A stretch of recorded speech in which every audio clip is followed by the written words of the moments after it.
Continuing education, we're in week 4, 5. Man, I really lost track of these numbers. I think 4 is right. 4. Okay, so this week we did a left to left hand hold of a right side underarm pass.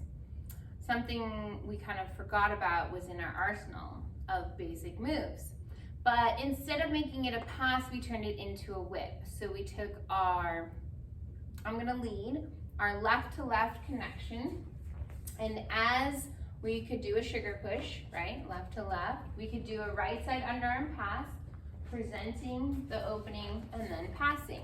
We're gonna start with that entrance and then connect our free hand, our right hand leaders, onto our followers' back on the 3 and 4 section. So 1 cross 2, 3 and 4.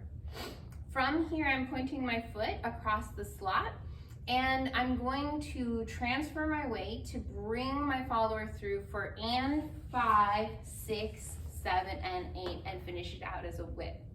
Obviously, you can do it where you just complete the underarm pass into closed position and you could be done with that. 3 and 4, 5 and 6, lead her out or him, and finish your patterns in 6 counts. But if you wanted to make it more dynamic, you want to invite your follower to create her rotation in an accelerated state.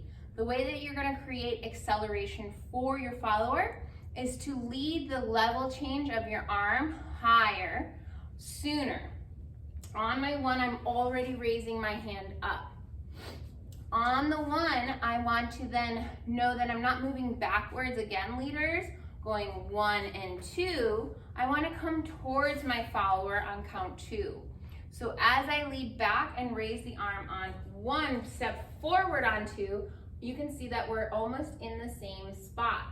As the follower continues to rotate through, I catch the back for 3 and 4. 4, we're not putting our weight onto it. We don't want to be across the slot and split weight. We want to be just prepping. This is going to help you bring the whole move through and smooth it out. So as I come through, I can go and 5, and my hand comes with my body and I make the rotation and send it out. Anything you want to add to that? No. Sugar push to get going. Underarm catch the back, step through, and lead, release, finishing with our follower's right to leader's left. That's your whole fancy whip. We also took the followers and gave them an option of going for a walk, taking their partner for a walk. Followers, if we take our partner for a walk, we want to slow down the entrance of the compression point, and then we want to clearly communicate that we're walking away. So I'm gonna follow in this pattern, Mark's leading, and as I go into a sugar tuck, I'm slowing down as we come in, and I'm then taking my hand over my head, slightly in front of me, and projecting my energy forward on count 4. And you can see Mark feels that I'm asking him to come with me on my 4, and then I take another step. By this point, if I hear nothing from my partner that they're going with me and he's still back there and he's kind of like trying to fight me and pull me, I would flip around and lead out of a 1. So I never want to harm my arms or tear my rotator cuffs. So if I had a leader that was being more aggressive than me and not letting me, I would let go and lighten my connection and circle back to following. Hopefully, most of the leaders you end up dancing with are really receptive and excited for you to create something with them. And then they take a walk. You can take chugs. You can take points. And then you make a wide turn at the end. So we wanted to talk about dissolving the relationship where I'm leading and the leader is following.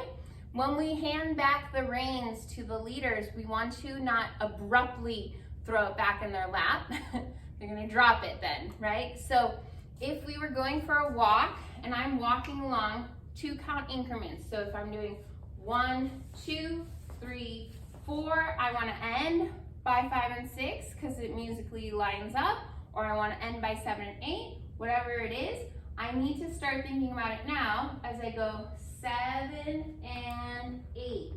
What I did is I lightened the hand. The tone is not pulling away from Mark anymore. I'm here and I'm like starting to lower the hand. I'm starting to release the pull away, as well as I'm starting to round, around, and then come towards him. He knows he's back to leading and he's prepared to do that. The last pattern we learned this week was, again, very simple, fun. We're taking our basics and spicing them up. That's our kind of theme right now, is a right side underarm pass into closed position. So I'm gonna lead this move, and leading it, I connect into the closed position, and instead of facing my partner here on the 5 and 6, I'm opening up my body and I'm inviting my follower to walk down the slot with me. And this allows for the follower to create her own patterns, her own creativity, her own trajectory of freedom, and bring some life into the dance for us to play with. You're using the music as your muse. When these types of openings present themselves in West Coast Swing, you want to make sure that you're not just thinking in your head, oh, I'm gonna do this thing. You're feeling it in relationship to what you're hearing, and you're being the paintbrush for your partner or for those that are observing you to feel that with you. So underarm pass, catch the back. Leaders, keep it open, lead out. Let the follower start doing something, catch on what they're doing, play with it, exit, and back to the fun, basic patterns we know. All right, everyone, have a wonderful week. We'll see you next time.